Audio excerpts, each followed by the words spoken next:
আসসালামু আলাইকুম। নবম, দশম শ্রেণীর শিক্ষার্থী বন্ধুরা, তোমরা যারা আছো, আজকে ইউনিট 1 লেসন 3 এর এই কবিতাটার অর্থ দেখতে চাচ্ছি। সাথেই থাকো। তবে এটা সামনে এগিয়ে নেওয়ার আগে আমি একটা জিনিস বলতে চাই, সেটা হচ্ছে তোমাদের কিন্তু আসলে কবিতার কোনো থিম আসবে না। মানে মেইনলি হচ্ছে ইন্টারে যেটা থাকে একটা কবিতার থিম, এসএসসি লেভেলে সেটা নাই, আসলে ওইভাবে আসে না কবিতার ক্ষেত্রে। থিমগুলো আসে না, মেইনলি একটা প্যাসেজ থেকে সামারি বেসড কোয়েশ্চেন হয়ে থাকে ম্যাক্সিমাম ক্ষেত্রে দেখা গেছে। তবু কবিতাটা অনেক সুন্দর, জীবন সম্পর্কিত, তাই এটা অবশ্যই আমাদের পড়া উচিত সামনে এগোনোর আগে। আচ্ছা, তাই কথা না বাড়িয়ে চলো শুরু করি। কবিতাটা যিনি লিখেছেন তিনি হচ্ছেন ওয়াল হোয়াইটম্যান, একজন আমেরিকার বিখ্যাত কবি। কবিতাটার নাম হচ্ছে ও me O life.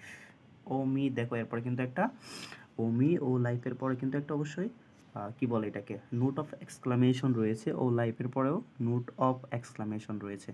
That means এটা মানে নর্মাল ও মি ও লাইফ এরকম না ব্যাপারটা, তাহলে ফুল স্টপ দেওয়া হইতো, ঠিক না?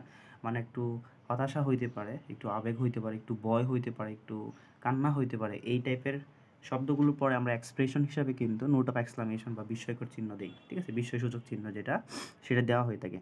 আচ্ছা, ও মি মানে ও আমি ও জীবন, মানে হয়তো এটা এখানে হতাশার সুরে কোনো একটা কথা লেখক বলতে চাচ্ছে, তাই এভাবেই নামটা রেখেছে। আমরা খুব শীঘ্রই we will find it out, যেটা আসলে কী বিষয় এক্স্যাক্টলি সেটা কিন্তু আমরা খুব শীঘ্রই পেয়ে যাবো ইনশাল্লাহ।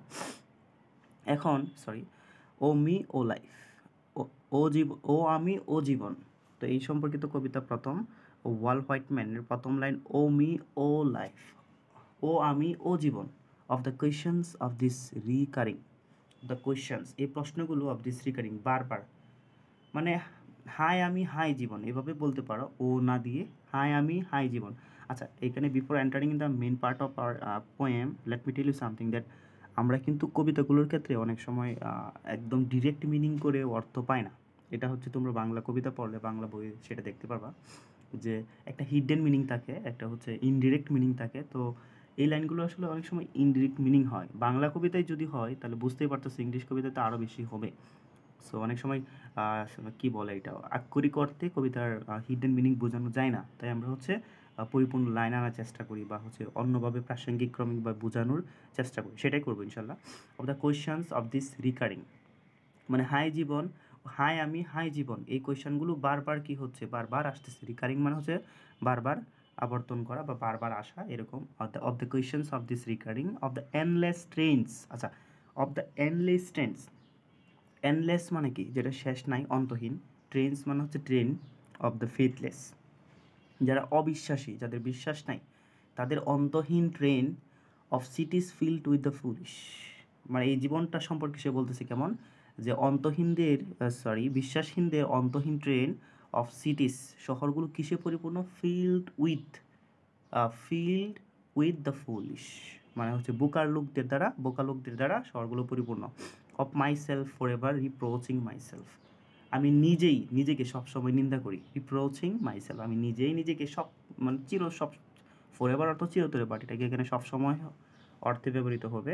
সবসময় আমি নিজেই নিজেকে নিন্দা করি। For who more foolish than I, আমার চেয়ে বেশি বোকা আর কে? অ্যান্ড হু মোর ফেথলেস, আমার চেয়ে বেশি বিশ্বাসহীন কে? কে?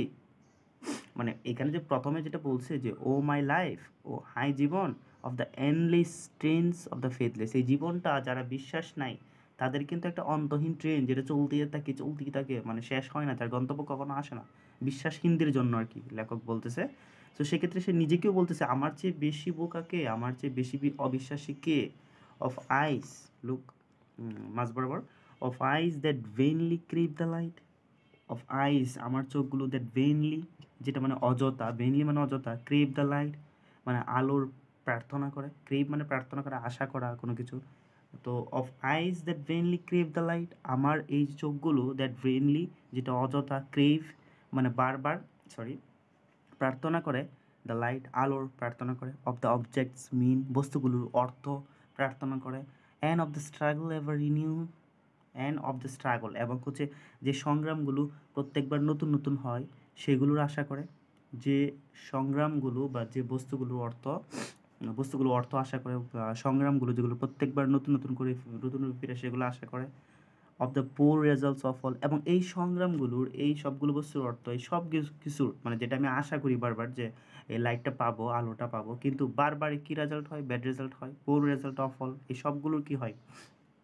যে একটা পোর রেজাল্ট চলে আসে, একটা খারাপ রেজাল্ট চলে আসে। Of the plodding and sordid crowds I see around me, আমার চারপাশে, এইটুকু আগে খেয়াল করো, সেটা হচ্ছে আই সি অ্যারাউন্ড মি, আমার চারপাশে। ওকে, আমার চারপাশে, আই সি অ্যারাউন্ড মি, আমার চারপাশে দেখি, কি দেখি?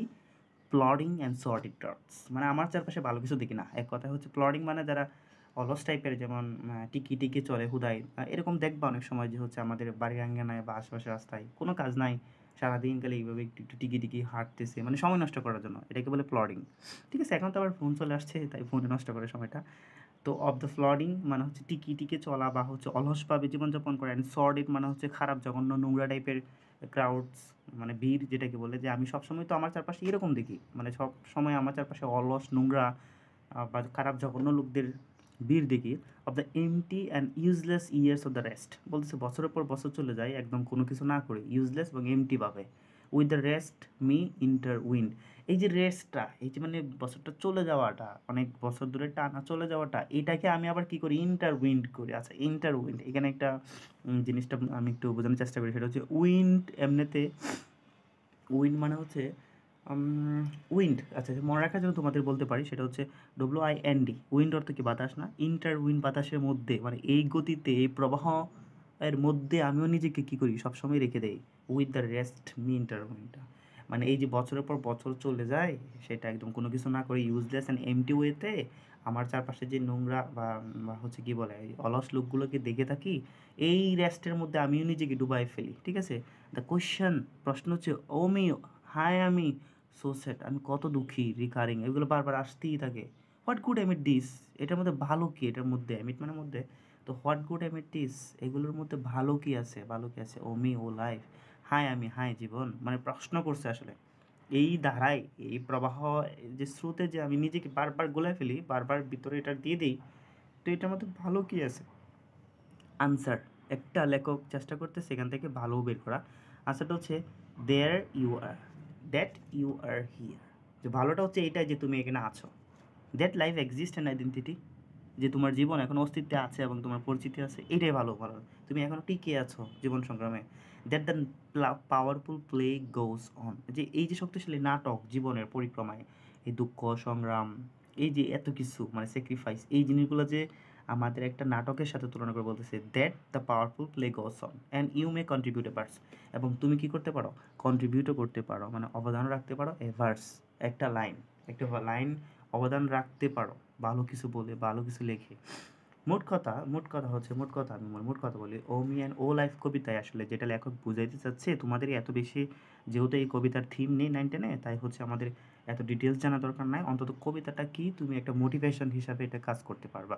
ইভেন তুমি জানো মানে এখানে যে কতগুলো লাইন আছে, অনেক সুন্দর লাইন, যেমন endless trains of the faithless, বিশ্বাসীদের জন্য কিন্তু ট্রেন থাকে অন্তহীন, তাই এই বিশ্বাসীন হওয়া উচিত না। ঠিক আছে, এই লাইনটা হচ্ছে কি খুব ইম্পর্ট্যান্ট একটা লাইন, এবং মোটিভেশনের জন্য তোমরা টেবিলের উপরে লিখে রাখতে পারো। ঠিক আছে, আর সবচেয়ে most important thing is that you are here, তুমি এখানে, the life exist and identity, তুমি এখানে, তোমার লাইফের অস্তিত্ব আছে, তোমার একটা পরিচিতি আছে, এটাই কিন্তু মোস্ট পাওয়ারফুল থিং।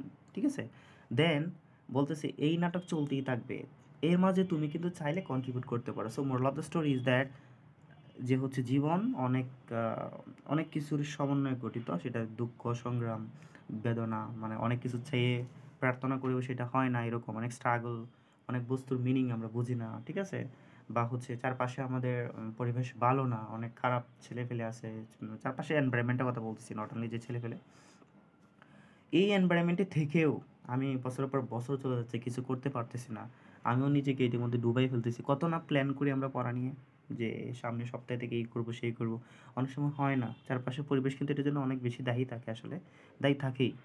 তো এই জিনিসগুলোর পরেও একটা জীবন সম্পর্কিত লেখক আনসার দিয়েছেন, যেটা হচ্ছে যে আসলেই ভালো, সেটা হচ্ছে ইউ আর স্টিল হিয়ার, তুমি এখনও আছো, তুমি তো মরে যাও নাই, এটাই হচ্ছে সবচেয়ে positive point, life exist and identity. I hope you guys enjoy and understand my approach about these poems, and if you really like my videos, then please subscribe, and it will help me to create in the new video.